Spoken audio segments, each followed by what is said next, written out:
चलें जी, स्टार्ट करते हैं। काफ़ी वेट कर लिया बाकियों का, लेकिन सब नहीं आ रहे। मुझे ये बता दें, मेरी आवाज़ क्लियर आ रही है? स्क्रीन आपको शो हो रही है?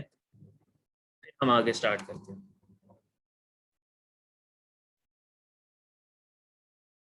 सबको आवाज़ आ रही है मेरी?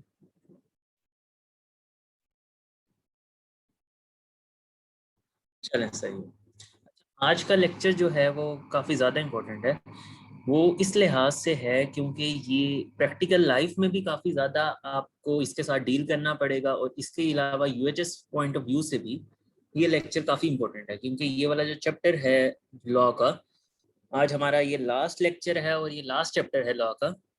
तो इसके अंदर तमाम पाकिस्तान पिनल कोड्स के लॉ हैं और उनको डिफाइन किया हुआ है, क्लासिफाई किया हुआ है। तो आज हमने उसको पढ़ना है। थोड़ा सा ट्रिकी है, लेकिन मुश्किल नहीं है ये बिल्कुल भी। आप लोगों ने समझने की कोशिश करनी है, तो इंशाल्लाह आप सबको साथ साथ समझ आता जाएगा। चलें जी, हम स्टार्ट करते हैं। ये भी सेम है, वही टोटल पूरे लॉ में से 5 MCQs और 5 जो हैं वो SCQ, एक SCQ आना है 5 नंबर पे, एक SCQ। तो टोटल 10 मार्क्स का हो गया लॉ से। अब ये लॉ आज हमारा इंशाल्लाह ख़त्म हो जाएगा, और फिर जो है इंशाल्लाह बाद में टॉपसी करेंगे।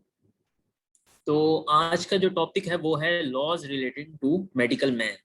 यानी आप एक डॉक्टर हैं, आप किन किन लॉज के साथ डील करेंगे। कल हमने पढ़ा था laws related to medical practice, कि आपकी प्रैक्टिस के दौरान, आपकी प्रैक्टिस के लिए कौन कौन के लॉज जरूरत पड़ते हैं। कंसेंट हो गया, इसके अलावा माल प्रैक्टिस हो गया, नेग्लिजेंस हो गया, मिसकंडक्ट हो गया। ये चीजें हमने पढ़ी थी। लेकिन आज हम ये पढ़ेंगे कि कॉमन पीपल के ऊपर कौन से लॉज हैं जो हमें पता होने चाहिए। चलें आप स्टार्ट करते हैं सर। सबसे पहले स्टार्ट करने से पहले जो बेसिक चीज है, किसास एंड दियत ऑर्डिनेंस। ये अक्सर एनआरए में भी आप देखेंगे और शहबाज में भी देखेंगे। ये कभी कुछ बात होती है किसास एंड दियत के, दियत ये है, अर्श ये है, दमन ये है, लेकिन वो समझ नहीं आती। तो इस चीज को आपने बड़े गौर से समझना है, और अगर ना समझ आए तो मेरे से भी पूछ लेना, मैं फिर रिपीट कर दूंगा। ठीक होगा। तो किसास एंड दियत ऑर्डिनेंस, ऑर्डिनेंस मैंने आपको पहले बताया था कि ऑर्डिनेंस वो चीज होती है जो कि किसी भी मुल्क का हाकिम यानी सदर, प्रेसिडेंट या फिर कोई किंग जो है वो जारी करता है। तो दिस इज किसास एंड दियत ऑर्डिनेंस, जो कि पाकिस्तान में 1991 के अंदर लागू हुआ। अब किसास एंड दियत ऑर्डिनेंस कहता क्या है? वो कहता है कि इसके अंदर जितनी भी इंजरीज हैं, जितने भी तमाम क्रिमिनल एक्ट्स हैं, उनको इस्लामिक लॉज के अकॉर्डिंग जो है वो स्पेसिफाई किया हुआ है, क्लासिफाई किया हुआ है उसके अकॉर्डिंग, कि इस्लामिक लॉज के अंदर उनकी जो जो सजाएं हैं, वही वही सजाएं पाकिस्तान में उन उन क्राइम्स के लिए दी जाने के लिए ये ऑर्डिनेंस बना है। यानी injuries are classified according to Islamic laws, जो कुरान और हदीस में है। वैसे पूरा तो ये बात नहीं इस पे पूरी उतरती कि कुरान और हदीस में जो जो है वही पाकिस्तान में होता है, लेकिन किसास एंड दियत ऑर्डिनेंस काफी जगह, कई जगह मैं आपको अभी आगे जाके एग्जांपल दूंगा, वो फॉलो होता है। तो किसास एंड दियत ऑर्डिनेंस को पहले तो हम समझते हैं किसास होता क्या है। एक एक करके पहले हम ना इसकी डेफिनेशन समझ लेते हैं कि जो इस ऑर्डिनेंस के अंदर डेफिनेशंस हैं वो होती क्या है। ये बहुत इंपॉर्टेंट है। किसास, किसास मतलब आंख, आंख किसी की आंख किसी ने फोड़ दिया तो वो अगला भी उसकी आंख फोड़ दे, किसी ने किसी का पाँव काट दिया तो अगला भी उसका पाँव काट दे, किसी का हाथ कटा है तो अगला, तो जिसने हाथ काटा है उसका भी हाथ काट दिया जाए। तो जो किसास है उसका मतलब होता है टिट फॉर टैट। मतलब जैसा एक ओफेंडर ने किया है, वैसे ही जिस बंदे पर जुल्म हुआ है वो उसकी सजा उस बंदे को वैसी मिले। Punishment by causing similar hurt at the same part of the person who has caused injury. Suppose करें दो बंदे आपस में लड़ रहे हैं, दो बंदे आपस में लड़ रहे हैं, तो एक बंदा दूसरे बंदे के दांत मुक्का मारता है मुंह पे, तो उसका दांत टूट जाता है, सपोज करें। अब वो ये चीज जो है कोर्ट में ले जाता है कि देखें मेरा तो सामने सामने वाला दांत टूट गया, अभी तक तो मेरी शादी नहीं हुई, तो ये तो बड़ा खराब हो गया। तो जज कहेगा चलो ऐसा करते हैं कि किसास कर लेते हैं, उस बंदे का भी तुम दांत तोड़ देते हैं अगले वाला, ठीक है। तो फिर जो है वो बदला पूरा हो जाएगा। इसके अलावा इसमें कोई कंपनसेशन नहीं होती मनी की, कोई और कंपनसेशन या सजा नहीं होती। इसकी सिर्फ यही कंपनसेशन होती है कि जिस तरह उस बंदे के साथ गलत हुआ है उसी तरह दूसरे के साथ किया जाए। ठीक हो गया। अब हम चलते हैं दियत की तरफ। दियत क्या होता है, दियत का क्या मतलब होता है? अच्छा, तीन लफ्ज हैं, दियत, अर्श और दमन। हाँ, दियत, अर्श, दमन और ताजीर। अब इन सब में ना ये सारी कंपेंसेशंस है, लेकिन कंपेंसेशन मतलब कि किसी ने किसी के साथ किसी का कत्ल कर दिया सपोज, तो दूसरा उसको कंपेंसेट करता है इन टर्म्स ऑफ मनी या फिर इन टर्म्स ऑफ ज्वेलरी या कुछ भी। तो इसको खून बहा भी कहा जाता है। लेकिन इसके अंदर जो टर्म्स है ना, हर टर्म्स की कंपेंसेशन स्पेसिफिक है। अब ये चीज जो है ना, दियत, अर्श, दमन, किसास तो सब में सेम है, एनआरए में भी सही लिखा हुआ है, शहबाज में भी सही लिखा हुआ है। लेकिन जो दियत है और अर्श दमन है, ये एनआरए में कुछ लिखा हुआ है, क्योंकि एनआरए में लिखा हुआ ही काफी शॉर्ट है, समझ नहीं आएगा आपको। फिर जो शहबाज में लिखा हुआ है वो अलग ही कहानी लिखी हुई है। तो इसको जो है वो मैं आपको पढ़ाऊंगा, जो असल लॉ होता है इसकी हैसियत से कि असल में होता क्या। अब आ जाते हैं दियत की तरफ। दियत जो है उसका लफ्ज यूज हुआ है पाकिस्तान पीनल कोड के, पीपीसी, पाकिस्तान पीनल कोड के सेक्शन 323 के अंदर। तो इसका मतलब ये है कि वो कंपेंसेशन जो कि इन टर्म्स ऑफ मनी है, जो कि विक्टिम को दिया जाता है ऑफेंडर की तरफ से, या फिर विक्टिम के हेयर्स को दिया जाता है। स्पेसिफिकली विक्टिम के हेयर्स को, मतलब उसके जो बच्चे होते हैं, उसके बच्चे या फिर बीवी वगैरह, उनको दिया जाता है। ठीक है। तो इसका मतलब ये हो रहा है कि इस लाइन से ये बात हमें शो हो रही है कि वो बंदा मर चुका है। ठीक है, या वो मर चुका है या फिर वो किसी सीरियस इंजरी में है कि जो दियत है वो उसके बच्चों को दी जा रही है या फिर उसकी बीवी को दी जा रही है, क्योंकि वो कभी काम नहीं कर सकता या फिर कुछ भी। तो इसकी मिनिमम अमाउंट जो है वो है 30 किलोग्राम सिल्वर या फिर पाकिस्तानी 30,700 रुपए। अब वो फ्लक्चुएट होता रहता है, सिल्वर का रेट जो है, चांदी का रेट फ्लक्चुएट करता है, तो उस लिहाज से जो दियत है वो भी फ्लक्चुएट करती है। अब आते हैं इसकी एग्जाम्पल की तरफ कि एग्जाम्पल क्या होगी दियत की। अच्छा, आप सारे सपोज करें कि एक एक बंदा है, उसका वो एक फैक्ट्री में काम करता है। ठीक है, किसी भी फैक्ट्री में काम करता है, तो वो किसी हैवी मशीनरी के ना अंदर गलती से उसका हाथ आ गया है या फिर वो पूरा ही उसकी ना डेथ हो गई उस मशीनरी के अंदर किसी भी तरह से। तो अब जो फैक्ट्री का मालिक होता है वो उसकी फैमिली को देता है दियत। मतलब दियत वो जो कि पाकिस्तान पिनल कोड के सेक्शन 323 के अंदर लिखी हुई है। ठीक है, वो दियत होती है कितनी, 30 किलोग्राम सिल्वर या 30,700 पाकिस्तानी रुपए। तो ये है दियत। हम आप कंपैरिजन करेंगे ना इसका, मैं फिर से भी आपको समझाऊंगा कि इनमें फर्क क्या है। अब आ जाते हैं अर्श की तरफ कि अर्श क्या है। अर्श भी कंपेंसेशन है, लेकिन ये कंपेंसेशन लॉ के अंदर स्पेसिफाइड नहीं है। पिछली हमने जो पढ़ी थी दियत, वो लॉ के अंदर स्पेसिफाइड है, लेकिन अर्श is not specified in the law. लेकिन अर्श जो है वो स्पेसिफाइड है किसास एंड दियत ऑर्डिनेंस में। आप सोचेंगे यार क्या है, मतलब लॉ ही है, ऑर्डिनेंस भी लॉ है, तो उसमें नहीं है इसमें है, ये क्या बात है। अच्छा, बात ये हुई कि लॉ के अंदर पाकिस्तानी एक लॉ है, एक किसास दियत ऑर्डिनेंस है। किसास दियत ऑर्डिनेंस देके बनाया हुआ है इस्लामी असूलों, इस्लामी कवानीन, सुन्ना और हदीस और कुरान पाक की पेश नजर रख के। जबकि जो पाकिस्तानी लॉ है वो कुछ ब्रिटिश से भी आया है, कुछ पाकिस्तानियों ने खुद बनाया है। जैसे अब इस्लाम कहता है कि जो किसी को कत्ल करे तो उसको जो है, नहीं चोरी करे तो उसके हाथ काट दो। पाकिस्तान में कहते हैं चलो यार 5-6 महीने इसको जेल की सजा या फिर ज्यादा दे दो। तो वो पाकिस्तानी लॉ में है सजा, और हाथ काटना किसास एंड दियत ऑर्डिनेंस में है या इस्लामी कवानीन में। ठीक है, तो अर्श वो होता है कि वो कंपेंसेशन जो लॉ के अंदर नहीं है, पाकिस्तानी लॉ में नहीं है, लेकिन किसास एंड दियत ऑर्डिनेंस में है, जो 1991 में आया था, for causing hurt paid by offender to victim और हिज हेयर्स। मतलब विक्टिम और हिज हेयर्स मतलब ये है कि भाई विक्टिम जिंदा है, उसके जो घर वाले हैं वो भी सही हैं, तो दोनों में से किसी को भी दी जा सकती है। ठीक है, या वो मरा भी हो सकता है या फिर जिंदा भी हो सकता है, इसके अंदर स्पेसिफाइड नहीं है कि जिंदा है या मरा हुआ है।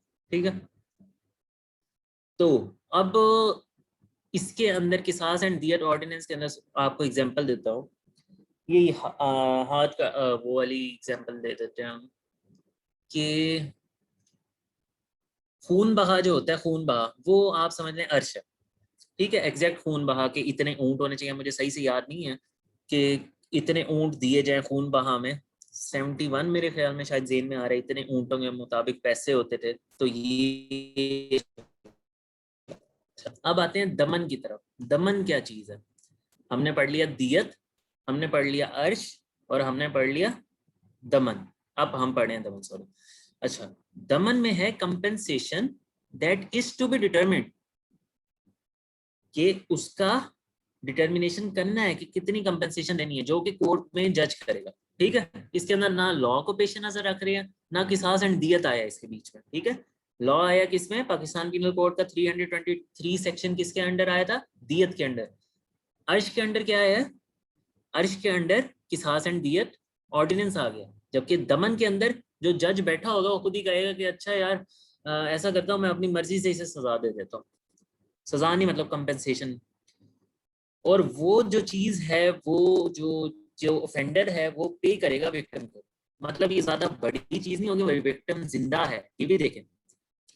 जो पड़ा है दियत, उसके अंदर उसके हेयर्स को देनी है। ठीक है, उसके हेयर्स को देनी है दियत, जबकि जो विक्टिम है उसको खुद देना है दमन। और कौन स्पेसिफाई करेगा कि कितना दमन देना है? वो करेगा कोर्ट या जज। ठीक है, अब मेरे ख्याल में आपको समझ आ गई होगी। दियत वो है, फिर से रिपीट कर रहा हूं मैं, सुने इसे। दियत वो है जो पाकिस्तान पीनल कोड 323 के अंदर लिखी हुई है कि 30 किलोग्राम चांदी के मुताबिक पैसे देने, कोई बंदा मर गया। ठीक है, अर्श वो है कि बंदा मरा नहीं है, उसको कोई ना कोई चोट आई है, या फिर उसका बाजू हाथ कट के। ठीक है, और वो लॉ के अंदर स्पेसिफाइड नहीं है, लेकिन वो किसास एंड दियत ऑर्डिनेंस के अंदर स्पेसिफाई कर दिया उन्होंने, वो है अर्श। दमन वो है जो किसी में स्पेसिफाई नहीं है, वो सिर्फ स्पेसिफाई करता है जज कोर्ट के अंदर बैठ के। तो ये है दमन। अब आ जाते हैं ताजीर के अंदर। ताजीर वैसे आपकी बुक्स में नहीं यूज हुआ लफ्ज, लेकिन ताजीर का मतलब होता है कि जो चीज अर्श ना हो, ना दमन हो, ना दियत हो, उसको ताजीर कहते हैं।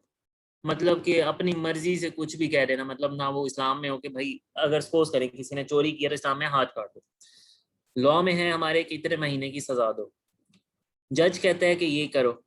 जबकि जज कहता है सपोज करें कि ना आप इतने पैसे देते, जबकि जो ताजीर है वो इस सूरत हाल में ये है कि उसकी एक उंगली काट दो।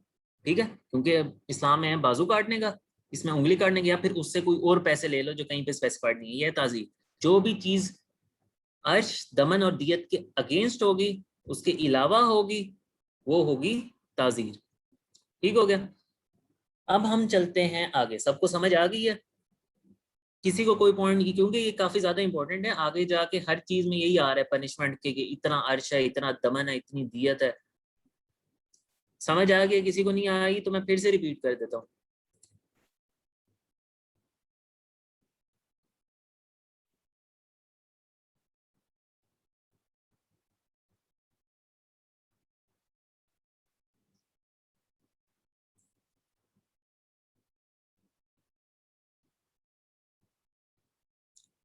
हाँ, ये भी कह सकते हैं कि ताजीर जो है वो settlement between parties without court, क्योंकि उसके अंदर ना लॉ आ रहा है, ना जज आ रहा है, ना किसास एंड दियत आ रहा है, तो वो भी ताजीर हो सकती है। That's right. चलो अब आगे चलते हैं। अब आती है किसास एंड दियत के अंदर जो डेफिनेशंस है। वो हो गया था किसास एंड दियत ऑर्डिनेंस की डेफिनेशंस, ये हो गया आगे इंजरी हर्ट कत्ल की डेफिनेशन। तो डेफिनेशन ये है, सबसे पहले इंजरी की डेफिनेशन तो हमें पता है, मेडिकली भी पता है कि break in the continuity of the body tissue. कहीं पे भी कंटिन्यूटी में टिश्यू में आए, कोई जख्म हो गया, इसको इंजरी कहते हैं, सबको पता है। लेकिन किसास एंड दियत ऑर्डिनेंस में वो इंजरी को किससे चेंज कर दिया उन्होंने? इंजरी को चेंज कर दिया हर्ट से। उन्होंने कहा इंजरी नहीं कहना भाई, हर्ट कहना है तुमने उस चीज को। अब हर्ट में ये बात है, हर्ट पाकिस्तान पीनल कोड में भी डिफाइन है कि causing of pain, harm, disease, infirmity, injury, disabling, dismembering any organ या part of body without causing death. ठीक है, कहीं पे किसी चीज को नुकसान, जख्म, काट देना, उसका फंक्शन खराब कर देना किसी भी ऑर्गन का बॉडी के, लेकिन वो बंदा ना मरे, इसको कहते हैं हर्ट, जो कि डिफाइन किया गया। ये डेफिनेशन बहुत इंपॉर्टेंट है हर्ट की। हर्ट की डेफिनेशन जो है वो भी पूछ ली जाती है। वो जो है इसका जो पीनल कोड है वो भी इम्पोर्टेंट है कि किस पीनल कोड में है और इसका सेक्शन क्या है। और ये जो वाइवाज हैं एंड ओस्पी है उसके अंदर भी काफी ज्यादा इम्पोर्टेंट है। तो हर्ट आपने लाजमन याद रखना है। अब आती है क्लासिफिकेशन ऑफ हर्ट।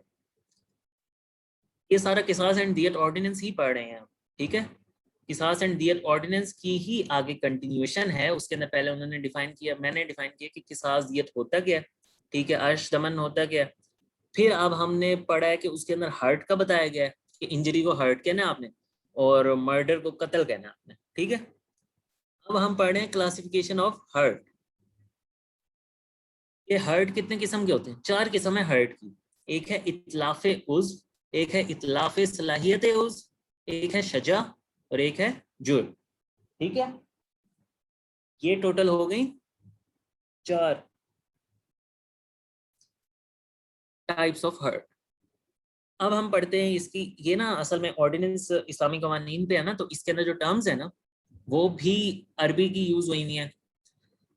तो इस वजह से ये इतलाफ का मतलब होता है कि इतलाफ का मतलब खराब हो जाना या फिर अलग हो जाना, ये होता है इतलाफ का। होता है इतलाफ से उस खत्म हो जाना, उसकी उसका पूरा खत्म हो जाना, ये है इतलाफ उस मतलब कोई भी पार्ट, ठीक है। उर्दू का लफ्ज उस जो अरबी से आया है, और इतलाफ मतलब खत्म हो जाना।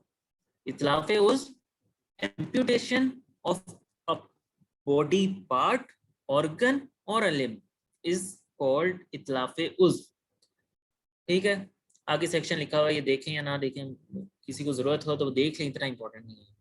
अच्छा, आगे है इतलाफ सलाहियत उज, मतलब खत्म हो गई सलाहियत एक उज की।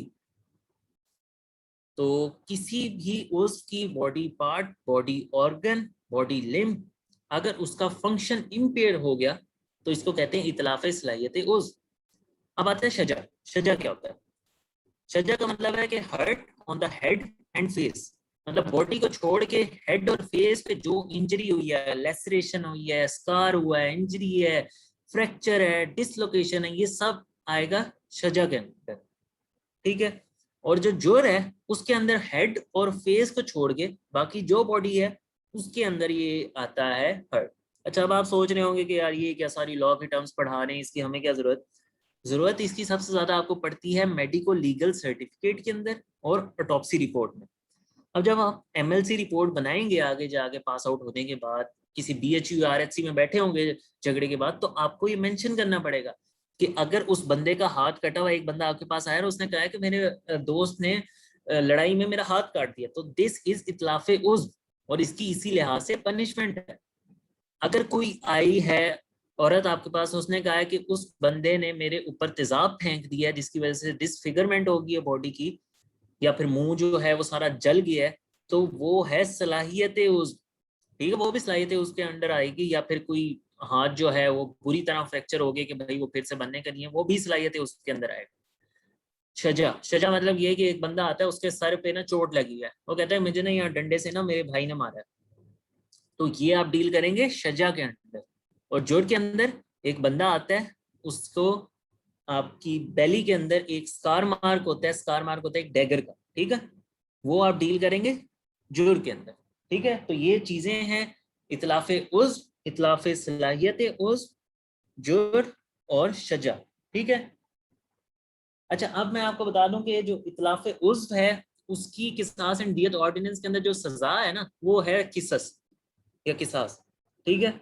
मतलब जैसा उसने किया है उस बंदे के साथ भी ऐसे कर दो, हाथ के लिए हाथ काट दो उसका, एटसेट्रा। जबकि सलाहियत उसके लिए भी किसस भी है और इसके अलावा बाकी पनिशमेंट्स भी हैं, लेकिन ज्यादातर किसस है जो कि पाकिस्तान में आप देख रहे होंगे नहीं फॉलो होती।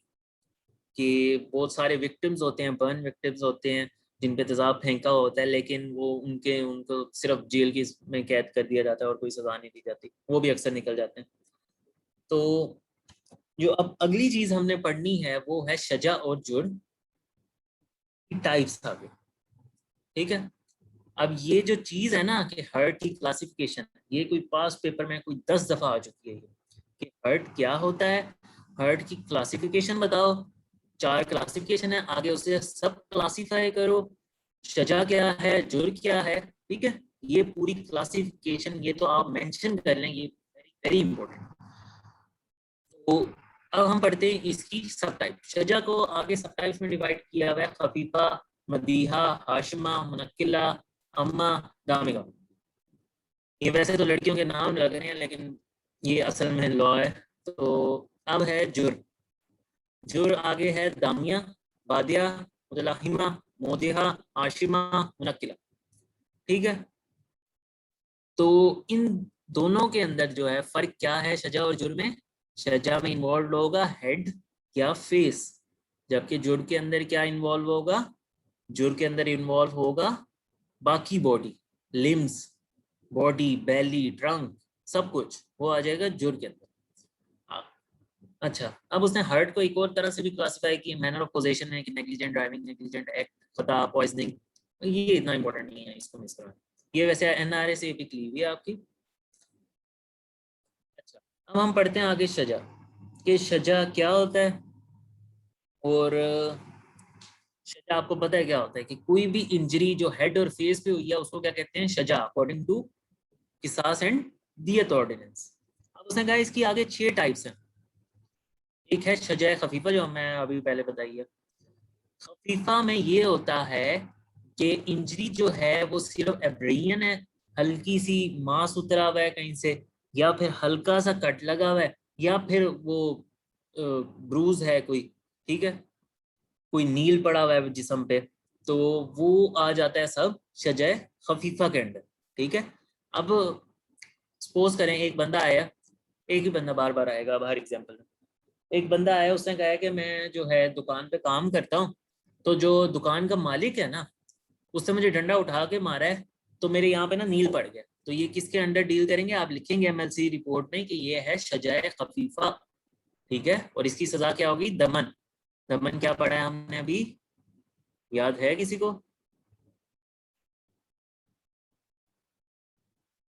अच्छा चलो, दमन मैं बता देता हूँ। दमन मतलब जो कि कोर्ट में डिसाइड होगा कि उसकी क्या कंपेंसेशन हो, ठीक है। या फिर सजा 2 साल तक, जो कि आमतौर पर काम हो जाती है। अब है सजा मोदेहा, ठीक है, बिल्कुल डिसाइडेड बाय जज। अच्छा, सजा मोदेहा के अंदर इंजरी है जिसमें ना तो बोन एक्सपोज्ड है ना फ्रैक्चर्ड है, लेकिन वो उस इंजरी के अंदर वो सजा खफीफा से बड़ी इंजरी है, ठीक है। और उस इंजरी के अंदर जो है बोन जो है वो एक्सपोज्ड है, फ्रैक्चर्ड नहीं है, ठीक है। बोन एक्सपोज्ड है, फ्रैक्चर्ड नहीं है। मतलब अब वही सेम बंदा आपके पास आता है जो दुकान पे काम करता था, उसको उसके मालिक मकान ने ना स्टील का रॉड मारा, ठीक है, तो उसका ऊपर से सारा मांस जो है वो कट गया, ठीक है, और उसकी बाजू की हड्डी आपको नजर आ रही है, ठीक है। अब बाजू की हड्डी नजर आना, ये किस लॉ के अंदर डील होगा? सॉरी, बाजू की हड्डी कह रहा हूँ, सॉरी, हेड की बात हो रही है, सजा हेड के साथ होता है। उसके सर में डंडा मारा है तो उसका जो है सर का जो हड्डी है वो आपको नजर आ रही है, स्कल नजर आ रहा है आपको, तो ये है सजाए मोदेहा। सॉरी, मैंने उसके जुर्म का बता दिया था आपको। अच्छा, अब आता है सजाए। अब इसकी पनिशमेंट क्या होगी? पनिशमेंट होगी 5% दियत। दियत कितनी थी? 30 किलोग्राम सिल्वर, या 30,700 रुपए, या फिर 5 साल तक कैद, या फिर किसस, ठीक है। अब आता है सजाए हाशमा। अब इसके अंदर ये हुआ था, पहले के अंदर ये हुआ था कि उसने उसके सर में डंडा मारा था, सिर्फ उसको हल्का सा ना एब्रियन हुआ था या ब्रूज हुआ था, नील पड़ गया था। दूसरे के अंदर उसकी बोन एक्सपोज हो गई थी, ठीक है, या आहिस्ता आहिस्ता नीचे की तरफ जा रहे हैं, तो सेवेरिटी ऑफ इंजरी बढ़ती जा रही है, और उसी तरह पनिशमेंट की भी टाइम स्पैन और कंपेंसेशन बढ़ती जा रही है, ठीक है। अब आएंगे सजाए हाशिमा के अंदर। इसके अंदर जो है वो हड्डी जो है वो भी एक्सपोज हो गई है और फ्रैक्चर भी हो गया। मतलब ये कि उसको डंडा मारा है टेम्पोरल साइड ऑफ स्कल पे, ठीक है, जो टेम्पोरल बोन है आपकी उस बंदे की, वो भी फ्रैक्चर हो गई है, वो एक्सपोज भी हो गई है, लेकिन उसकी डिसलोकेशन नहीं हुई, मतलब वो सूचर से फ्रंटल बोन या ऑक्सीपिटल बोन से अलग नहीं हुई, पैराइटल बोन से अलग नहीं हुई, लेकिन उस बोन की सिर्फ और सिर्फ फ्रैक्चर हो गया, बीच में एक लीनियर फ्रैक्चर आ गया। तो this will be dealt under सजाए हाशिमा, तो इसकी पनिशमेंट क्या होगी? 10% दियत, मतलब 10% ऑफ 30 किलोग्राम सिल्वर या 7 साल कैद। अब आती है सजाए मुनक्किला। आवाज कट हो रही है आपकी? फिर ना मसला बैठना शुरू करते हैं नेट एक तो। अच्छा, एक मिनट मुझे रोके, मैं देखता हूँ कोई बैकग्राउंड है मेरी।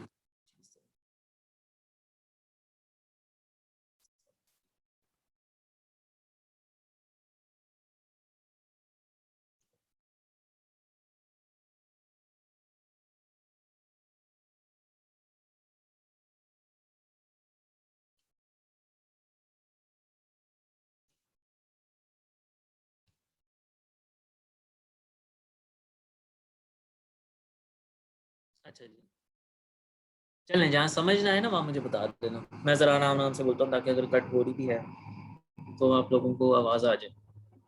अच्छा, अब हम बात करते हैं शजाए मुनक्किला की। व्हाट इज शजाए मुनक्किला? इसके अंदर बोन फ्रैक्चर्ड भी हो गई है, the bone is fractured and the bone is dislocated, मतलब द टेम्पोरल बोन, वही जो एग्जांपल पहले चल रही थी कि उसने उसे रोड मार रहा है स्टील का उसकी कनपट्टी के ऊपर, तो उसकी टेम्पोरल बोन का फ्रैक्चर भी हो गया, और टेम्पोरल बोन जो है फ्रंटल बोन के सूचर डिसलोकेट भी कर गए। आप एक्सरे में देखते हैं तो वो आप लिखेंगे कि this is a crime under शजा मुनक्किला अकॉर्डिंग टू किसास एंड दियत ऑर्डिनेंस। ठीक हो गया? किसास एंड दियत ऑर्डिनेंस के अंडर ये सजाए मुनक्किला बनता है। अब इसकी क्या सजा होगी? 15% दियत, मतलब 15% ऑफ 30 किलोग्राम सिल्वर, या फिर 10 साल तक कैद। अब है सजाए अम्मा। सजाए अम्मा के अंदर ये होता है कि हेड पे भी इंजरी, हेड और फेस पे इंजरी है, बोन भी फ्रैक्चर हो गई है, वो डिसलोकेट भी हो गई है, और दिमाग के अंदर से ड्यूरा पाया मैटर नजर आ रहा है ब्रेन का, मतलब भेजा नजर आ रहा है उस बंदे का, तो ये होगा सजाए अम्मा। ठीक है? अब है सजाए, इसकी भी सजा 1/3 ऑफ दियत और 10 साल कैद। अब है सजाए दामिगा। सजाए दामिगा में ये होता है कि सबसे ज्यादा है ये सजाए दामिगा, इसके अंदर उस बंदे की फ्रैक्चर भी है, डिसलोकेशन भी है, उसकी जो ड्यूरा पाया मैटर है वो भी नजर आ रहा है, ब्रेन नजर आ रहा है, और वो जो ड्यूरा एंड पाया मैटर है उसकी रप्चरिंग होगी है, rupturing of the membrane of covering the brain will be dealt under सजाए दामिगा, और इसकी आधा दियत देनी पड़ती है और 14 साल तक कैद होती है। ठीक हो गया? फिर से जरा रिवाइज करते हैं हम इन सबको, देखते हैं कि इसके अंदर क्या क्या जरूरी पॉइंट्स है। ठीक है, ये देखें, ये जरूरी पॉइंट्स हैं इसके अंदर। शजाए खफीफा के अंदर उसको आया था सिर्फ एब्रेहियन या ब्रूज। शजाए मोदिया के अंदर उसकी बोन जो है वो एक्सपोज हो गई थी। शजाए हाशिमा के अंदर उसका फ्रैक्चर हो गया था। शजाए मुनक्किला के अंदर उसका डिसलोकेशन हो गया था। और शजाए अम्मा के अंदर उसकी दिमाग नजर आ रहा था, भेजा नजर आ रहा था वहां फ्रैक्चर से, डिसलोकेशन से। और लास्ट शजाए दामिगा के अंदर उसका जो है ब्रेन की सारी जो मेम्ब्रेन्स हैं वो रप्चर हो गई। तो ये हैं 6 टाइप्स ऑफ सजा। सजा किसके साथ डील करती है? हेड और फेस के साथ। तो उसके अंदर ये नीचे जाते जाएंगे तो सवेरिटी बढ़ती जाएगी। अच्छा, ये जो चीज है ना सजा और इसकी टाइप्स एज वेल एज जर और उनकी टाइप्स। अब ये जो सजा और जुर है इसकी जो टाइप्स है ना, ये आती है आमतौर पर एमसीक्यूज में, काफी ज्यादा आती हैं, एक दो तो लाजमन आती हैं, या फिर एक तो लाजमी आएगी आपको। वो पूछते हैं कि भाई ये बंदा है, उसके यहाँ पे बोन एक्सपोज हो गई है या फिर फ्रैक्चर हो गया है, तो इसके ऊपर कौन सा वो लगेगा? तो अब ना आपने इसका अच्छा सा निमोनिक बना देना है, अच्छा सा इस तरह वाला कि जो आपको याद रहे। ठीक है? अब वो इस तरह मैंने जो, मुझे एक दो का याद है, ज्यादा तो नहीं याद, जो मैंने बनाया था ये अम्मा का, तो ये था ना कि बंदा को जब कोई वो चोट लगती है कहती है अम्मा, इतनी जोर से लग गई यार। तो अम्मा का मतलब ये होता है कि भाई काम काफी हद तक बढ़ चुका है। ठीक है, यानी मेम्ब्रेन्स ऑफ ब्रेन नजर आ रही, जबकि दामिगा दिमाग से दामिगा। ठीक है, ये याद रख लो। वैसे निमोनिक है, मेरा बनाया हुआ निमोनिक है, कोई ये वो लफ्ज का मतलब नहीं है ये, कि इसके अंदर दिमाग का बुरा हाल हो जाना है, तो ये है दामिगा। ठीक है? तो ये सारी चीजें जो हैं वो आती थी हैं शजा के अंदर, ठीक है। अपनी मर्जी से इसका निमोनिक बना देना, कोई वियर्ड सा, ताकि आपको याद रह जाए। और ऐसा बनाना याद रह जाए। अक्सर ऐसा होता है बंदा निमोनिक बना लेता है कि अच्छा यार इसका के ले लेता हूँ, इसका MHMAD, तो मैं लिख देता हूँ कमा मेड, ठीक है। अब वहां पे जाते हैं तो ना ये कमा मेड भी आ रहा होता है और भी काफी ज्यादा आ रहे होते हैं, तो बंदा सोचता है यार इसका कौन सा था, तो वहां पे जाके भूल जाता है। पहले ही आपको प्रेशर होता है प्रोफ का, तो कोई अच्छा निमोनिक बनाया करें ऐसी चीजों के लिए, खासतौर पर जो इंपॉर्टेंट हो, ताकि आपको याद रह जाए। चलो, नाउ मूविंग ऑनवर्ड। अब आते हैं जुड़ की तरफ। जुड़ क्या होता है? जुड़ का मतलब any injury on body, limbs, except that of face and head is जुड़। जुड़ की आगे दो टाइप्स हैं, जुड़ जायफा और जुड़ गैर जायफा। अब जुड़ जायफा ये सारे अरबी के लफ्ज हैं, इस वजह से उनका अरबी वाले जो पढ़े होंगे ना उनको काफी मजा आ रहा होगा ये पढ़ के, लेकिन वो पढ़ेंगे क्योंकि सास एंड डियर ऑर्डिनेंस पाकिस्तान का। खैर, तो जुड़ जायफा जो है उसके अंदर ये होता है कि कोई स्टैब इंजरी है, स्टैब वाउंड है, ठीक है, सॉरी, कोई स्टैब वुंड है, और स्टैब वुंड के अंदर पेरिटोनियम रप्चर हो गया। मतलब किसी ने, वो इमरान खान उस्मान बुजार वाली अगर एग्जांपल आए, तो उसके अंदर उसने छुरी उसके पेट में मार दी थी, तो that is a stab wound, ठीक है, और that will be dealt under जुर जाइफा। पेरिटोनियम रप्चर्ड हो गई है, या फिर प्लूरा रप्चर हो गई, या फिर पेरिकार्डियम रप्चर हो गई, कोई भी बॉडी कैविटी, जो 3 बॉडी कैविटीज हैं, पेरिटोनियम, प्लूरा और पेरिकार्डियम, उसका रप्चर जहां भी होता है वो आता है जुर जाइफा के अंदर। कोई भी स्टैब वुंड आएगा जुर जाइफा के अंदर, तो इसकी पनिशमेंट क्या होगी? अब ये देखो, यहाँ लिखा हुआ है अर्श, ठीक है, पता चला है अर्श। पीछे हमने देखो क्या लिखा हुआ था, पीछे पीछे लिखा हुआ था पनिशमेंट में दमन। दमन वो होता है जो जज डिसाइड करता है, अर्श वो होता है जो कि पाकिस्तान, सॉरी वो तो दिया तो था, अर्श वो होता है जो कि किसास एंड दियत ऑर्डिनेंस के अंदर होता है, ठीक है। और अर्श का मतलब ये है कि वो विक्टिम मर चुका है। देखा नहीं आप, ये इतनी सवेयर इंजरी होती है, स्टैब वुंड होता है, अक्सर ये वाले जो लोग होते हैं बहुत कम लोग इनमें से बचते हैं। तो इसके लिए 1/3 दियत देनी पड़ती है और 10 साल सजा होती है। और ये पाकिस्तान पीनल कोड लिखा हुआ है, सेक्शन लिखा हुआ है उसका 337C। ये जितने भी है ना जुर और शजा, ये दोनों सेक्शन 337 के अंडर ही डील होते हैं। अब आता है जुर गैर जायफा। इसके अंदर जो इंजरी हुई है ना, वो बॉडी कैविटी में नहीं हुई, ना हेड और फेस पे हुई है, इसके अंदर लिम्स कहीं पे भी और हुई है जहां पे बॉडी कैविटी की इंजरी नहीं, ठीक है। अब आगे फिर से जुर गैर जायफा की टाइप्स है। आप भी कहेंगे क्या किस मसले में फंस गए, शुरू शुरू में मैंने भी पढ़ा था तो बड़ा गंदा लगा था ये, लेकिन इसे निमोनिक बना लेना या फिर पढ़ते रहना तो एंड तक जाके आप लोगों को सही हो जाएगा याद। अच्छा, अब इसकी जो पहली टाइप है वो है जुर गैर जायफा दामेहा। दामेहा मतलब कि, मतलब मैं अपना निमोनिक नहीं बताता आपको। अच्छा, कि इसके अंदर स्किन का रप्चर हो गया। अब हम आते हैं हाथ वाली टाइप पे, जो मैं पहले आपको बता रहा था गलती से, कि अब जो है एक बंदा है, ठीक है, नहीं बल्कि जरा मजे की एग्जांपल लेते हैं, कि एक बंदा है, उसको उसकी बीवी ने ना उठा के बेलन मारा है जोर से, तो उसने बचने के लिए ना अपना हाथ आगे कर दिया, तो उसके अंदर जो है उसको जो है नील पड़ गया या फिर रप्चर हो गया, स्किन ब्लीडिंग हो गई, वो हल्का सा छिलका नहीं उतर जाता स्किन का, वो सीन हो गया, उसको एब्रियन कहते हैं। अभी आप आगे जाके ना स्पेशल ट्रोमेटोलॉजी में, जनरल ट्रोमेटोलॉजी में ये बात पढ़ेंगे। तो उसकी पनिशमेंट जो होगी वो होगी दमन। मतलब कोर्ट बताएगा कि यार अच्छा यार तेरी बीवी है, तू रहने दे, कोई सजा नहीं है उसके लिए। तो इसके बाद जो है जो गैर जायफा बादिहा, इसके अंदर बीवी वाली एग्जांपल नहीं आएगी, खैर। अच्छा, इसके अंदर जो है उस बंदे का फ्लैश, मतलब उस बंदे का गोश्त कटा है, उसका टिश्यू कट हो गया है, उसका मसल कट हुआ है, ये सब आएगा जुर्म गैर जायफा बादिहा में। मतलब छुरी से किसी बंदे ने किसी बंदे को कट लगा दिया है, वो आएगा जुर्म गैर जायफा बादिहा के अंदर। अब इसके अंदर हम ना स्वॉर्ड फाइट ले सकते हैं, कि सपोज करें स्वॉर्ड फाइट हो रही है, तो प्रैक्टिस हो रही है, तो दो दोस्त खड़े हैं आपस में, तो एक दोस्त ने दूसरे दोस्त को ना जान के स्वॉर्ड से कट लगा दिया उसके बाजू के ऊपर, तो ये आएगा जुर्म गैर जायफा बादिहा के अंदर। अब आएगा जुर्म गैर जायफा मुतलाहिमा। अच्छा, इसकी यहाँ पे पनिशमेंट नहीं लिखी हुई, मैं पनिशमेंट बता देता हूँ। इसकी पनिशमेंट भी दमन होती है और अप टू 3 ईयर इम्प्रिजनमेंट होती है। अब आएगी जुर्म गैर जायफा मुतलाहिमा। इसके अंदर जो स्वर्ड फाइटर ने उसके ऊपर बाजू के ऊपर कट लगाया है अपने दोस्त के, वो ज्यादा डीप हो गया कि उसका मांस काफी डेप्थ में जाके अलग हो गया, उसके जो मसल्स हैं वो कट हो गया, लेसरेशन हो गया। लेसरेशन का लफ्ज खास तौर पर यूज होगा जुर्म गैर जायफा मुतलाहिमा में।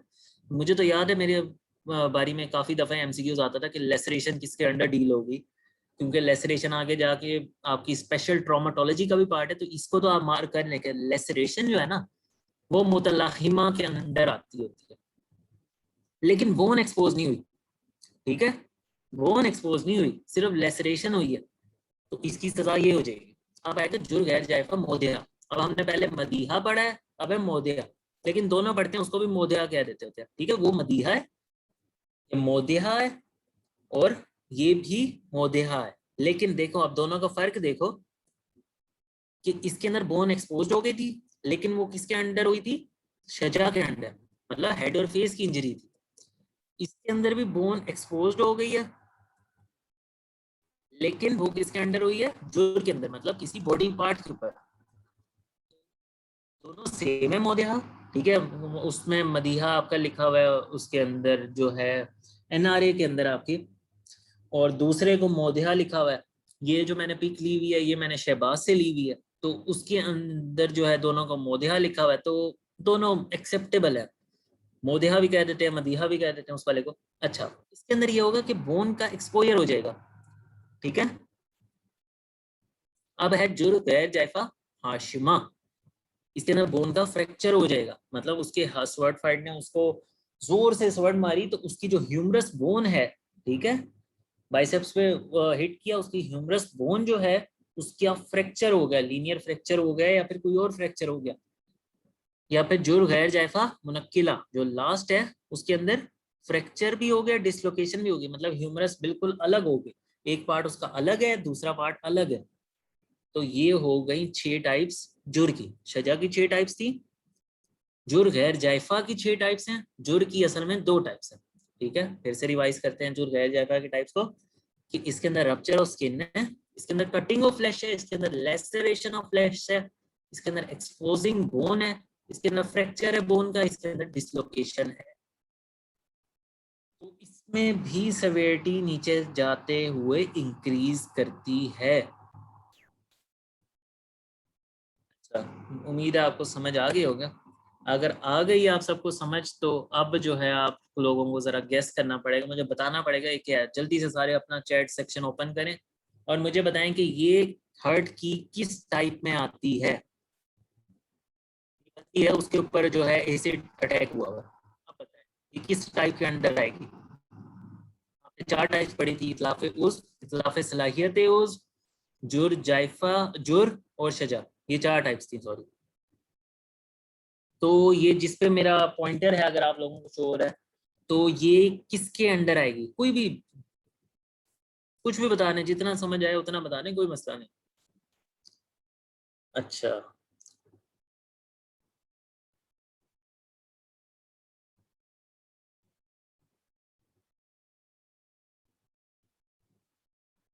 हाँ चलो, अच्छी बात है कि सही जवाब भी दिया, और बहुत अच्छी बात है कि गलत जवाब भी दिया, ठीक है। क्योंकि जो सही जवाब होता है ना वो नहीं याद रहता, एंड में याद रहता है गलत जवाब अपने दिए हुए, कि यार ये मैंने गलत बताया था, लेकिन ये है, ये है इतलाफे सलाहियत उज़्व, ठीक है। सजा नहीं है, सजा होता तब होता जब इसके अंदर एक्सपोजर हुआ होता है, ये सिर्फ जला हुआ है, जो इसकी डिसफिगरमेंट हो गई है। डिसफिगरमेंट का लफ्ज खास तौर पर सलाहियत उज़्व के अंदर यूज हुआ है, तो दिस इज इतलाफे सलाहियत उज़्व। चलो अब आ जाते हैं इसकी तरफ, ये बताओ ये क्या है। ये उंगली के ऊपर ये लगा हुआ है, ठीक है, ये क्या है, मतलब क्या लगा हुआ है, ये किसके अंडर आएगा, सजा की कौन सी टाइप में आएगा ये बताना लाजमी है। सॉरी, जुर्म की कौन सी टाइप में आएगा, ये मैं बार बार खुद मिक्स कर जाता हूँ। अच्छा, जुर्म की कौन सी टाइप में आएगा,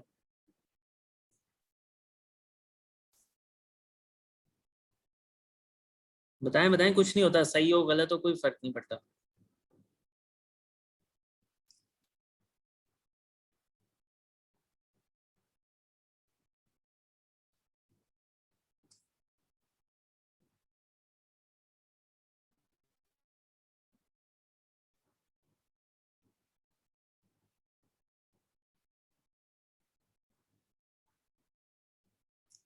अच्छा,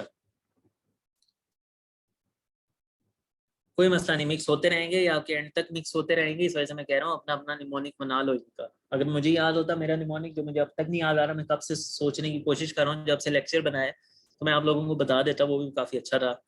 लेकिन मेरे काफी वियर्ड होते हैं, बताने वाले भी नहीं होते मेरे निमोनिक में। हाँ चलो, काफी लोगों ने कहा है, तो इसका जो आंसर है ना, वो है जुर। पहले तो जुर आ गई, ये हाथ पे इंजरी। अब है जायफा और गैर जायफा। जायफा के अंदर मैंने कहा था पेरिटोनियल कैविटी या प्लूरल कैविटी या फिर पेरिकार्डियल कैविटी इन्वॉल्व हो गया। अब हाथ में कौन सी इसमें से कैविटी आ गई, तो इसका जुर जायफा नहीं है। अब आते हैं हम कि ये जुर गैर जायफा है। जुर गैर जायफा में पहला हमने क्या पढ़ा था? पहला हमने पढ़ा था जुर गैर जायफा दामेहा। दामेहा के अंदर ये हुआ था कि कट हो रही है स्किन, नहीं कट नहीं हो रही थी, उसके अंदर ये था कि ब्लीडिंग है और हल्की सी अब रही है।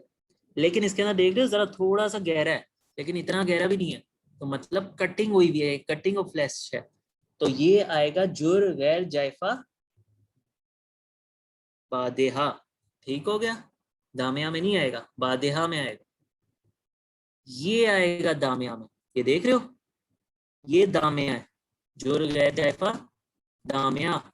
ये है जुर गैर जायफा बादेहा। अब ये बताओ यार, फिर आवाज क्लियर नहीं है।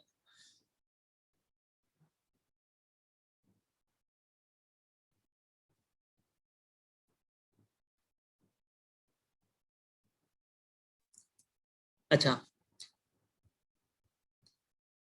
ये है जुर गैर जायफा दामेहा, ये है जुर गैर जायफा बादेहा। अब ये बताओ ये क्या होगा? अब ये तो काफी ज्यादा पता चल गया है कि यार ये क्या हो सकता है। अब आवाज आ रही है क्लियर आपको? मैं काफी करीब होके बैठा हूँ लैपटॉप के, शायद आपके कान भी फट रहे हो, लेकिन स्टिल।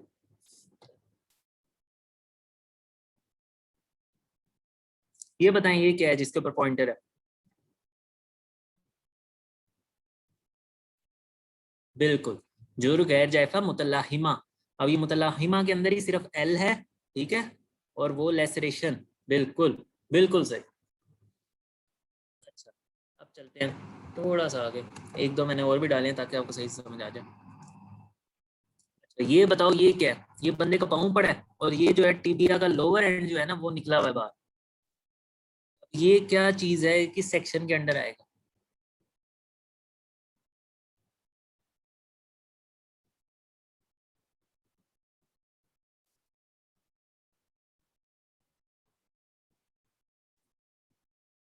फिर से सोचेंगे, फुल एक्सट्रीम है, फुल एक्सट्रीम।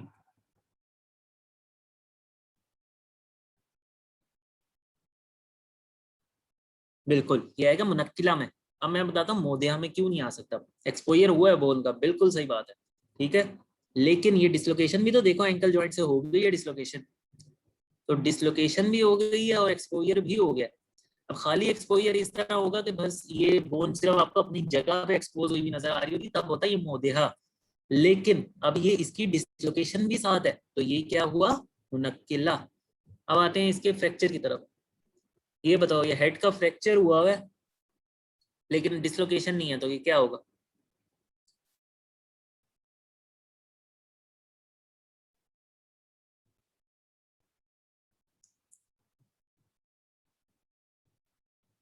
हाँ, शजाए हाशिमा। ये होगा शजाए हाशिमा। इसके अंदर डिस्प्लेसमेंट हुई भी है, हाथ है, उसकी डिस्प्लेसमेंट हुई भी है, इसमें हाथ है, उसका फ्रैक्चर हुआ है, तो जिसमें डिस्प्लेसमेंट हुई भी है वो आ जाएगा मुनक्किला के अंडर, और जिसमें सिर्फ फ्रैक्चर हुआ है, ज्यादा डिस्प्लेसमेंट नहीं है, तो वो आ जाएगा हाशिमा के अंदर, जुर हाशिमा के अंदर। लेकिन ये है शजाए हाशिमा, ये है जुर हाशिमा, ठीक है, ये सारा है, ये पाँव है।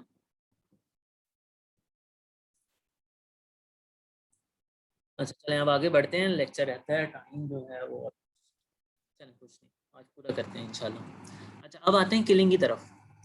3 किस्म की जो है वो किलिंग है जो डिफाइन की गई हैं किसास एंड दियत ऑर्डिनेंस में भी बताया गया। वैसे भी हमें पता है कि एक तो है किलिंग ऑफ द फीटस जिसको अबॉर्शन या मिसकैरेज कहते हैं, दूसरा है किलिंग ऑफ सेल्फ मतलब सुसाइड, और तीसरा है killing of another human being मतलब होमिसाइड, मर्डर, कत्ल। ये आएगा killing of another human being. अच्छा, पहले हम पढ़ते हैं किलिंग ऑफ अ फीटस, उसको कहते हैं अबॉर्शन या मिसकैरेज। ठीक है, अब वो 2 किस्म की होती हैं किलिंग, या तो किलिंग थेराप्यूटिकली है या है किलिंग क्रिमिनली या एक्सीडेंटली। ठीक है, तो थेराप्यूटिक अबॉर्शन, क्रिमिनल अबॉर्शन, ये 2 किस्म की अबॉर्शन होती हैं। अभी आप इसे मजीद डिटेल्स के अंदर जो है वो सेक्सुअल ऑफेंसेस वाले चैप्टर में पढ़ेंगे, चैप्टर 9 एनआरए का बनता है वो। अच्छा, अब आता है अथॉरिटी किसके पास होती है अबॉर्शन करने की। ठीक है, मदर के पास होती है या फिजिशियन के पास होती है। अब पाकिस्तान पीनल कोड में तो ये लिखा हुआ ही नहीं है कि यार किसके पास अथॉरिटी। ठीक है, वो सही से डिफाइंड नहीं है, उसमें ये है कि अबॉर्शन करवा दी तो सजा होगी, लेकिन ये अथॉरिटी टू अबॉर्ट ये जो मैंने लिखा हुआ है ये है यूएसए के लॉ के अंडर। ठीक है, आपकी एनआरए में भी मेंशन है, सॉरी, ये है यूएसए के लॉ के अंडर। पहले 13 वीक्स में मतलब जिस दौरान डेवलपमेंट हो रही होती है बेबी की, मतलब पहले कितने बनते हैं, 3 महीनों के अंदर जो अथॉरिटी होती है वो दोनों के पास होती है, वुमेन के पास भी होती है, जो प्रेग्नेंट मदर है उसके पास भी है और फिजिशियन के पास भी है। 13 से 28 हफ्तों तक जब ग्रोथ भी हो रही होती है, हल्की हल्की डेवलपमेंट भी हो रही होती है, तो उसके अंदर जो है वो फिजिशियन के अंडर है, जो कि प्रेग्नेंट वुमेन की हेल्थ, अगर मदर की हेल्थ को खतरा है, अगर ये होता है कि उसका बच्चा पैदा हो रहा है या फिर वो शदीद हाइपरटेंशन एक्लेम्सिया प्री एक्लेम्सिया की पेशेंट हो गई है, तो उसका एबॉर्शन कर देते होते हैं ताकि जो मदर है उसकी लाइफ बचाई जा सके। ठीक है, और थर्ड है 28 वीक से ऊपर, तब तो सिर्फ जो है ना, अगर उसकी बाद में सेहत ना भी हो, सिर्फ लाइफ बचाने के लिए कि यार अब तो मतलब अगर डिलीवरी की तो जो माँ है वो मर जाएगी, तो तब फिजिशियन जो है अबॉर्शन कर सकता है। मतलब पहले 13 हफ्ते बाद माँ का हक खत्म हो जाता है, बाद में क्या डिसाइड करेगा डॉक्टर डिसाइड करेगा। और ये सब किस में लिखा हुआ है, यूएसए के लॉ में, आपके लॉ में नहीं है। अगर किसी ने एमएलई करनी है तो वहां जाके याद रखना। अच्छा, अब आते हैं types of miscarriages. Pakistani law के अंदर क्या टाइप्स हैं मिसकैरेजेस की और उनकी क्या सजाएं हैं। मैं मेरे ख्याल में सजाएं मेंशन करना भूल गया, लिखना भूल गया हूँ। मैं आपको बता देता हूँ क्या क्या सजाएं। अच्छा, 2 किस्म के मिसकैरेजेस हैं। पहला मिसकैरेज है इस्काते हमल, दूसरा है इस्काते जनीन। फिर अरबी का लफ्ज है, फिर किसास एंड दियत ऑर्डिनेंस चल रहा है। इस्काते हमल मतलब हमल, औरत हमल में, और killing of a foetus whose organs and limbs haven't been formed, मतलब बच्चा 3 महीने पहले क्या, अभी उसकी डेवलपमेंट हो रही है, अभी लास्ट मेंस्ट्रुअल पीरियड से एलएमएनपी से सिर्फ 3 महीने तक का टाइम हुआ है, उस दौरान बच्चे की डेवलपमेंट हो रही होती है, हार्ट बन रहा होता है, डिफरेंट लिवर, किडनी, ये सारे ऑर्गन्स बन रहे होते हैं। उस दौरान अगर अबॉर्शन करवा दी जाए तो इसको कहते हैं इसकाते हमल। ठीक है, और इसकी पनिशमेंट ये है कि अगर माँ खुद इन्वॉल्व हो, माँ ने मिल के डॉक्टर को कहा हो या फिर डॉक्टर ने खुद ना की हो, माँ ने कहा हो कि आप जो है ये अबॉर्शन कर दें, मुझे नहीं चाहिए बच्चा, पहले मुझे 2 महीने नहीं पता चला लेकिन आखिरी तीसरे महीने मुझे होश आया, तो तब जो है 3 साल या उससे ऊपर की सजा हो सकती है उस माँ को। अब है इसकाते जनीन। इसकाते जनीन का मतलब ये है कि बच्चा 3 माह से ऊपर का है, उसके ऑर्गन्स और लिम्स बन गए हैं लेकिन उसकी ग्रोथ चल रही है बॉडी के अंदर, माँ की जिस्म के अंदर। ठीक है, तो इसको कहते हैं इसकाते जनीन, अगर तब उस बच्चे की अबॉर्शन कर दी जाए। अब ऐसी सूरत हाल में ना 3 से 4 सजाएं होती हैं आमतौर पर जो आ जाती हैं कि भाई किस सूरत हाल में बच्चा मरा उतनी सजा दे। अगर तो बच्चा समझें कि माँ ने कोई मैनिपुलेशन की 7वें महीने के अंदर, ठीक है, और बच्चा पैदा होता है और वो मरा हुआ पैदा हुआ, ठीक है, स्टिल चाइल्ड है, तो उस माँ को आधा दियत देना पड़ता है। ठीक है, आधा दियत जितनी सजा होगी या फिर कोई और भी, या फिर 7 साल तक कैद की सजा भी हो सकती है। ठीक है, वो कोर्ट डिसाइड करेगा। लेकिन वो सजा कैसे जाएगी कोर्ट में? उसका हस्बैंड या फिर कोई और जिसको पता होगा, या उसका फिजिशियन कि भाई हाँ इसने अबॉर्शन करवाई है किसी और से मेरे, इसके बाद वो इसका खिलाफ केस कर सकता है। तो ये हो गया मिसकैरेजेस की टाइप्स। आती हैं suicide, killing of one self. ये पहले हमने पढ़े था 3 किस्म की किलिंग है ना, इसमें से किलिंग ऑफ फीटस हो गया, मिसकैरेज पढ़ लिया आपने। अब है किलिंग ऑफ सेल्फ, मतलब सुसाइड, खुदकुशी, सुसाइड, सबको पता है। ये पाकिस्तान के पीनल कोड के सेक्शन 3 और 9 में डील हुई है, और इसके अंदर ना उन्होंने डिग्री बताई हुई है। 60 डिग्रीज हैं जो मेंशन हुई हुई हैं आपकी एनआरए के अंडर। और एनआरए के अंदर ये जो लिखा हुआ है ये इतना कोई खास इंपॉर्टेंट नहीं है, ना एमसीक्यूज के लिहाज से ना एससीक्यूज के लिहाज से, इस वजह से मैंने सारी मेंशन नहीं की। तो वो आप एक नज़र देख लीजिएगा। उसके अंदर ये होता है कि या तो डेलिबरेटली किया हुआ है, या इंटेंशनली किया हुआ है, या फिर इंटॉक्सिकेटेड है मदर, या फिर किसी दबाव में किया हुआ है। तो ये हैं डिग्रीज, और उनकी पनिशमेंट वगैरह नहीं लिखी हुई है, बस एक नज़र रीड कर लीजिए। अब आता है लास्ट और most important, killing of a person, कत्ल, जिसका किसास एंड दियत ऑर्डिनेंस में क्या नाम दिया हुआ है? कत्ल। तो कत्ल की 2 किस्में, ठीक है, 2 किस्में किस्में हैं जो किसास एंड दियत ऑर्डिनेंस में स्पेसिफाई हैं। एक है कल्पेबल होमिसाइड या मर्डर, एक है नॉन कल्पेबल होमिसाइड या मर्डर। अब कल्पेबल नॉन कल्पेबल का मतलब क्या होता है? मतलब ये जो कल्पेबल है ना, इसका मतलब ये है कि भाई वो या तो जान के है, या फिर या तो वो काफी ज्यादा बड़ा, वो क्या होता है, मर्डर है। बड़ा या छोटा मर्डर तो नहीं होता है, या तो वो काफी सीरियस है, जानबूझ के किया गया है और अगला बंदा मर गया। या फिर वो नॉन कल्पेबल का मतलब ये होता है कि ऐसे बंदों को पकड़ा नहीं जा सकता, मतलब वो या तो जस्टिस के लिए किया गया है, जस्टिफाइएबल है, लॉ के अंडर किया गया है। सपोज ऐसा होता है कि ना, हाँ, अगर कोई जलसा या जुलूस है, ठीक है, नून लीग वालों ने जलसा किया या फिर बिलावल भुट्टो जरदारी ने जलसा किया, तो और वो जो है वो कहता है कि चलो अब तो मैं करूंगा रोड ब्लॉक इमरान खान की तरह, और वो चल पड़ता है कि चल वजीर आजम हाउस चलते हैं। अब वजीर आजम हाउस वो पहुंचा, वजीर आजम हाउस के अंदर एंट्री कर दी, तो तब जो पुलिस है वो फेंकती है गैस बॉम्ब्स, और जो है पैलेट्स फायर करती है ताकि इनको दूर भगाया जा सके। अगर उस दौरान कोई बंदा या बंदी मर जाती है तो इसको कहेंगे नॉन कल्पेबल जस्टिफाइबल होमिसाइड। मतलब ये जस्टिफाई है, जस्टिफाइड है कि यार वो तो हमने डिफेंस के लिए किया, मतलब वो जो कंट्री है उसके डिफेंस के लिए किया। अब हम थोड़ी इमरान खान को मरवा सकते थे, वो भी भुट्टो से दाढ़ी खाता, तो बिलावल भुट्टो के हाथों। तो ये चीज आएगी जस्टिफाइबल होमिसाइड के अंदर। अब दूसरी जो चीज आएगी वो आएगी एक्सक्यूजेबल। एक्सक्यूजेबल का मतलब ये होता है कि जिसपे एक्सक्यूज की जा सके। एक्सक्यूज ऐसे की जा सकेगी कि आपके घर डाकू आ गए, खुदा ना खास्ता किसी के घर डाकू आ गए, तो डाकुओं ने जो है वो सारा, पहले तो सारा जेवर चुरा लिया, ठीक है, फिर उन्होंने कहा कि चल भाई अब तू जो है तू भी हमें पसंद नहीं आ रहा, तो तुझे भी मार देते।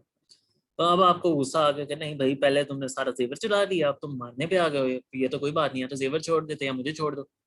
तो आपने साथ पड़ा हुआ जो है कोई भी चीज उठाई, रोड वगैरह, उसके सर में दे के मार दिया, और वो मर गया वहीं पर डाकू जो है। अब आप कोर्ट में कहोगे कि जज साहब मैंने तो सेल्फ डिफेंस के लिए किया था, मैं ना मारता तो वो बंदा मुझे मार देता।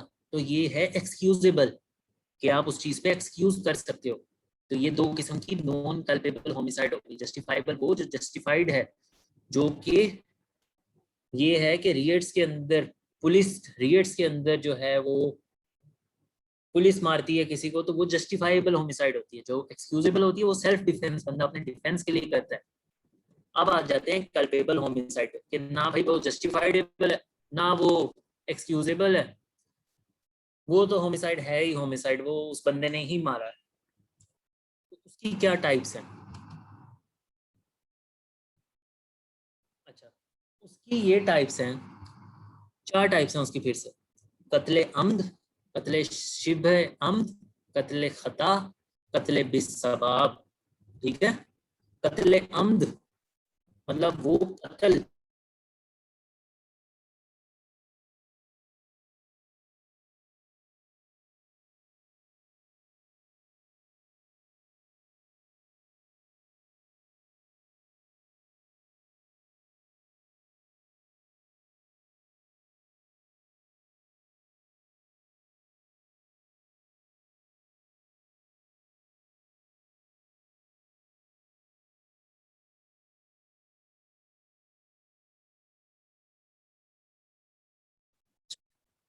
अरबी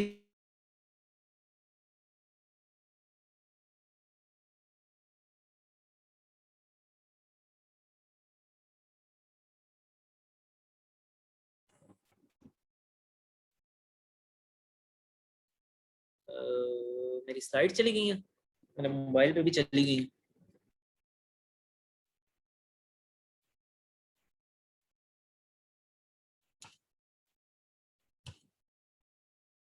मैं फिर से करता हूँ शेयर।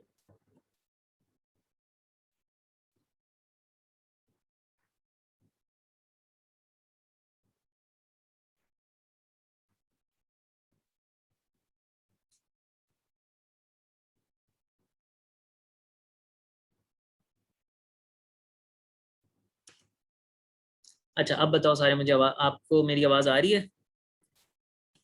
स्क्रीन भी शेयर नजर आ रही है? मैं इसे बड़ा कर देता हूँ। वो मेरी कॉल आ गई थी फोन पे, और फोन पे हॉटस्पॉट ऑन होता है, तो इस वजह से वो सारा सिस्टम खराब हो गया।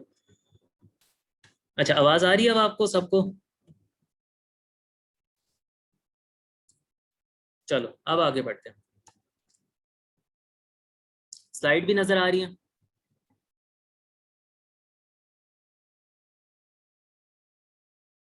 चलो सही हो गया। अच्छा अब हम पहुंचे थे कत्ले खता तक। खता लफ्ज से शोर है, ये अरबी का लफ्ज है, उर्दू में यूज होता है, इस वजह से हमें पता चल गया। आमद और शिबे आमद भी अरबी का लफ्ज है, लेकिन हमें पता नहीं है इस वजह से, वरना उनका मतलब यही होता है एज इट इज। अब है कत्ले खता, मतलब गलती से किसी की मौत होगी, आप मारना तो चाहते नहीं थे ना, आपने उसको अच्छा आमद से बात से आवाज नहीं है। चलो मैं फिर से रिपीट कर देता हूँ सारा। कत्ले आमद ये होता है कि किसी बंदे को आपने मारना है। एक बंदा है, उसने कहा कि ना यार मेरा ना वो बंदा ना मुझे बहुत तंग करता है, अब ना मैं उसे मार देता हूँ, खत्म कर देता हूँ। वो पक्का इरादे से गया, उसने जाके उसको सर पे पिस्टल की और फायर कर दी, और अगला बंदा मर गया। अब ये उसने किया कत्ले अम्द, ठीक है। कत्ले अम्द मतलब फुल इंटेंशन के साथ उसने मारा है।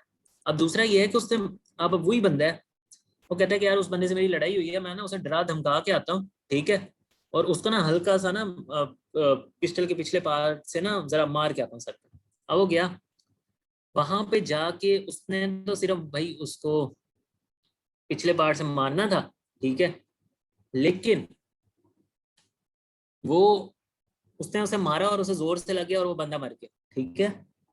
बहुत जोर से पिस्टल की बैक लगी, काफी हैवी होती है, तो उस बंदे को इंजरी होगी, ब्रेन इंजरी, हेमरेज होगी, और वो वहीं पे फोत हो गया। तो ये होगा कत्ले शिबे आमद, मतलब उस बंदे ने नुकसान तो पहुंचाना था दूसरे को, लेकिन उसे कत्ल नहीं करना था, लेकिन अगला कत्ल हो गया। अब है कत्ले खता। कत्ले खता का मतलब ये होता है कि आपसे गलती से वो बंदा मर गया।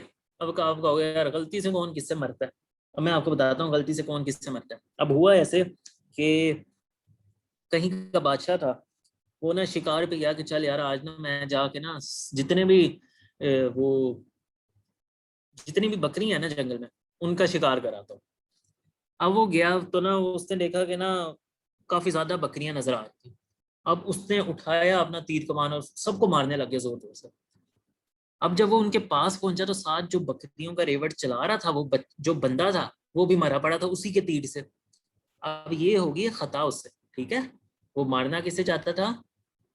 सिर्फ बकरियों को, लेकिन वो क्या कर बैठा, कत्ले खता, कि उसका तीर से मर गया वो रेवट चलाने वाला शेफर्ड मर गया, ठीक है। तो ये आ जाएगा कत्ले खता के अंदर। अब आएगा कत्ले बिसबब, मतलब सबब नहीं था, खता सब बिसबब मिलता जुलता है, लेकिन इसमें थोड़ा सा फर्क है, इस बात को समझिएगा। अब ये है कि killing without intention to harm और किल, लेकिन डेथ अगर हो जाती है अनलॉफुल एक्ट में। इसमें अनलॉफुल एक्ट का लफ्ज यूज हुआ है, इसमें मिस्टेक ऑफ एक्ट, मतलब वो जो बादशाह था वो शिकार करने गया था, लेकिन मिस्टेक ऑफ एक्ट से वो मर गया, ठीक है। लेकिन अनलॉफुल एक्ट का मतलब ये है कि भाई बादशाह तो कोई अनलॉफुल काम नहीं कर रहा था, वो तो शिकार कर रहा था ना। लेकिन अनलॉफुल एक्ट का मतलब ये है कि एक दो दोस्त जा रहे हैं, तो नहीं, दो दोस्त नहीं जा रहे हैं, मैं आपको एक और एग्जांपल देता हूँ। वो इस तरह के ना, एक औरत है, उसने कहा कि ना यार ये मेरी ना नंद मुझे बहुत तंग करती है, तो ना मैं ऐसा करती हूँ कि ना इसको ना जहर मिला के ना दूध में दे देती हूँ ताकि मर जाए और मुझे सुकून हो जाए और किसी को पता भी ना चले। और वो दूध का गिलास लेके जा रही होती है तो बीच में उसका बेटा आता है और कहता है मामा ये मुझे दूध का गिलास दे दो, और वो पी जाता है वो। अब वो उसका सबब नहीं था, उसने जानबूझ के नहीं किया, लेकिन वो अनलॉफुल एक्ट में इन्वॉल्व थी। वो नंद को मारने जा रही थी लेकिन मर कौन जाता है, बेटा। तो इस सूरत हाल में उसको कत्ले बिसबब की सजा दी जाए। उम्मीद है आपको एग्जाम्पल से साफ हो गया होगा कि कत्ले अम्द जो है उसमें फुल इंटेंशन इन्वॉल्व होती है। कत्ले शिबे अम्द के अंदर इंटेंशन मारने की इंटेंशन नहीं होती, लेकिन उसको हर्ट करने की, मतलब उसको जख्म देने की इंटेंशन होती है। और कत्ले खता के अंदर कोई इंटेंशन नहीं होती, आपसे गलती हो जाती है। ठीक है, आप बकरियां मार रहे होते हो या फिर आप क्या होता है ऐसी हवाई फायरिंग कर रहे होते हो लेकिन कोई बंदा मर जाता है। ठीक है, ऐसे शादियों में हवाई फायरिंग होती है ना, कत्ले खता की हवाई फायरिंग कर रहे हो आप, और लेकिन उससे कोई गोली से बंदा मर जाता है जब नीचे वापस आती है, तो ये आएगा कत्ले खता के अंदर। और आता है कत्ले बिस सबब, मतलब आप ना किसी को मारना जा रहे थे लेकिन वो गलती से कोई और मार गया। ठीक है, तो ये आता है कत्ले बिस सबब के अंदर। उम्मीद है अच्छे से आप लोगों को समझ आ गई होगी। ये आप में से किसी का माइक अनम्यूट है, वो प्लीज सारे म्यूट कर लें अपना माइक। अच्छा, अब है गैस। ये बस लास्ट चीज है, सब हो गया। अब आपने गैस करना है, जो मैं आपको एग्जांपल दे रहा हूँ आपने मुझे चैट बॉक्स में लिख के बताना है क्या चीज है। ठीक है, चलो एग्जांपल सुनो। हुआ ऐसे कि ना, तीन दोस्त जा रहे थे, अली, असद और हमजा। अब अली ने कहा कि ना यार मैं ना हमजा को मार देता हूँ, यहाँ हम फिरने आए हैं तो किसी को पता नहीं चलेगा। तो उसने किया ऐसे कि ना एक बड़ा सा ना गड्ढा खोद दिया कि इसके अंदर ना हमजा गिरे और यहीं पे ना गिर के मर जाए। ठीक है, लेकिन असल में उसमें गिर गया असद और असद मर गया। और हमजा और अली खड़े होके, ओ यार शिट, ये किसने मार दिया, क्या अली ने मारा था। तो मारना वो चाहता था हमजा को, लेकिन मर कौन गया, असद। तो ये कौन सा कत्ल होगा, बिसबब, बिल्कुल, वेरी गुड। मतलब उसका, जबरदस्त, सबको आता है, बहुत अच्छी बात है, मुझे बड़ी खुशी हुई देख के। अच्छा, मतलब उसका मारने का एक्शन नहीं था लेकिन वो अनलॉफुल एक्ट कर रहा था, एक और को मारने जा रहा था। अच्छा, अब एक इंटेंशन ये होती, एक ये सुनो कि ना शहबाज शरीफ ने कहा कि ना यार वो जो तलाल चौधरी है वो मुझे बड़ा तंग करता है, तो ना मैं ऐसा करता हूँ कि ना उसको डराने धमकाता हूँ। वो जब इधर मेरे पास आएगा ना तो मैं उसको ना जोर से उठा के बैट मारूंगा कि भाई तूने आइंदा नहीं ऐसा कुछ करना। अब वो बैट मारने लगता है, गलती से वो बैट उसके सर पे लग जाता है। ठीक है, अब बैट सर पे लग गया तो वो क्या होगा उसका। मैं अभी आपके जवाब देता हूँ, आपको सवाल का जवाब देता हूँ, पहले मैं पूरा कर दूं। बिल्कुल, ये होगा कत्ले शिबे अम। ठीक है, अच्छा अब लास्ट लास्ट, अब एक ये हुआ कि ना किसी ने क्रिमिनल अबॉर्शन करवा लिया, तो ये क्या है, क्रिमिनल अबॉर्शन कर दिया किसी का।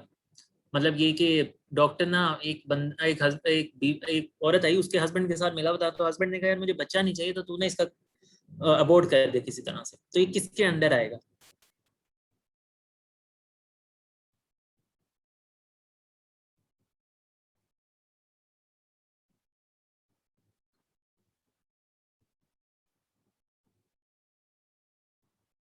हाँ, ये इस्काते हमल में आएगा, कत्ले हमल कोई लफ्ज नहीं होता, इस्काते हमल लफ्ज होता है। हाँ बिल्कुल सही कर दिया आपने। अच्छा, अच्छा अब मेरे से किसी ने सवाल पूछा था, मैं उसका जवाब दे दूं। हाँ, अगर मेंटली रिटार्डेड पर्सन से मर्डर हो जाए तो वो किस में आएगा, ये सवाल है। पहले तो आप लोग इसका जवाब दें, फिर मैं आप इसको सही से देता हूँ, बाकी दें जुनेशिया को जवाब।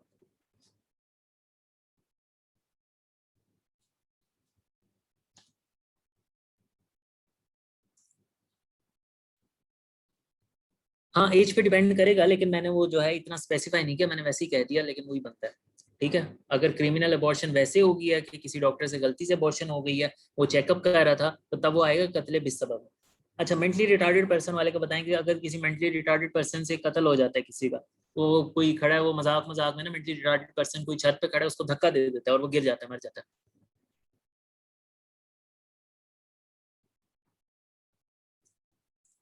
Very good, very. ये है नॉन कल्पेबल होमिसाइड, ठीक है। और इसकी एक्सक्यूज है कि भाई वो तो बंदा ही पागल है, तो वो उसे तो कत्ल हो गया, तो ये आएगा नॉन कल्पेबल के अंडर, ठीक है। एक्सक्यूजेबल होमिसाइड टाइप है। वेरी गुड तशवीन, बहुत जबरदस्त। अच्छा, तो ये जो है ये फिर मेंटल एसाइलम में उस बंदे को भेज दिया जाता है, या उसके खिलाफ केस चलता है। तो ये हो गया, कंक्लूड करता है हमारा चैप्टर। एक चीज है यूथनेजिया। यूथनेजिया का शहबाज में तो आगे जाके लिखा हुआ है, लेकिन एनआरए में यही मेंशन है चैप्टर 4 के अंदर कि यूथनेजिया क्या होता है। Euthanasia is a merciful killing. Merciful killing क्या होती है? हाँ, प्ली ऑफ इंसेनिटी यूज होगी, बिल्कुल।